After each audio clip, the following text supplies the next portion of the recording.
প্রিয় দেশবাসী, আসসালামু আলাইকুম।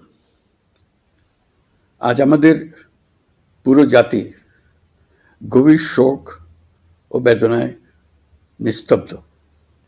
দেশের গণতান্ত্রিক রাজনীতির শীর্ষ নেত্রী, সাবেক প্রধানমন্ত্রী ও বিএনপি চেয়ারপারসন বেগম খালেদা জিয়া আর আমাদের মাঝে নেই। ইন্না লিল্লাহি ওয়া ইন্না ইলাইহি রাজিউন। বেগম খালেদা জিয়ার ইন্তেকালে আমরা গভীরভাবে শোকাহত ও মর্মাহত। তার মৃত্যুতে জাতি এক মহান অভিভাবককে হারিয়েছে। এই গভীর শোকের মুহূর্তে আমি তার পরিবারের সদস্যবৃন্দ, রাজনৈতিক সহকর্মী এবং অগণিত কর্মী সমর্থকদের প্রতি সমগ্র জাতির পক্ষ থেকে আন্তরিক সমবেদনা জানাচ্ছি। মহান আল্লাহর কাছে আমার প্রার্থনা, তিনি যেন আমাদের সবাইকে এই গভীর শোক কাটিয়ে ওঠার শক্তি দান করেন। বেগম খালেদা জিয়া ছিলেন বাংলাদেশের রাজনীতিতে এক পরম মহিমান্বিত ব্যক্তিত্ব। গণতন্ত্র, বহুদলীয় রাজনৈতিক সংস্কৃতি এবং জনগণের অধিকার প্রতিষ্ঠার সংগ্রামে তার অসামান্য ভূমিকা ইতিহাসে অম্লান হয়ে থাকবে।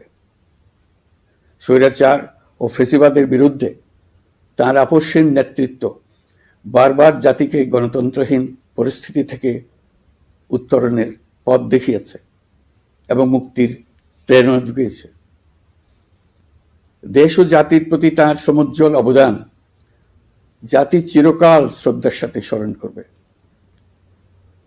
তার দীর্ঘ রাজনৈতিক যাত্রা, গণমুখী নেতৃত্ব এবং প্রিয় মাতৃভূমির স্বাধীনতা ও সার্বভৌমত্বকে সমুন্নত রাখতে তার অবিচল ভূমিকা অবিস্মরণীয় হয়ে থাকবে। এমন একজন মহান দূরদর্শী ও নিখাদ দেশপ্রেমিক নেত্রীর শূন্যতা পূরণ হবার নয়।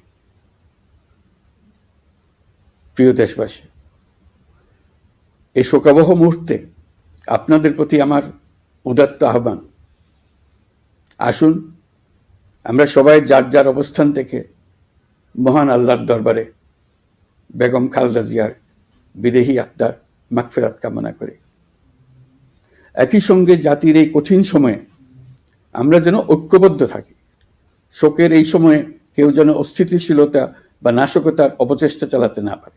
এবং আগামীকাল তার নামাজে জানাজার দিনে একদিনের সাধারণ ছুটি ঘোষণা করছি। নামাজে জানাজা সহ সব ধরনের শোক পালনে শৃঙ্খলা বজায় রাখার জন্য আমি সবার প্রতি বিনীত আহ্বান জানাচ্ছি।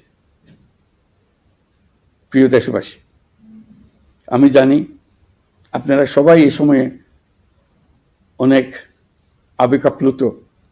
আমি আশা করছি শোকের এই সময়ে আপনারা ধৈর্যের পরিচয় দেবেন এবং তার জানাজা সহ সকল আনুষ্ঠানিকতা পালনে সংশ্লিষ্ট সবাইকে সহযোগিতা করবেন। মহান আল্লাহ তাআলা আমাদের সকলকে ধৈর্য, শক্তি ও ঐক্যবদ্ধ থাকার ক্ষমতা দেন।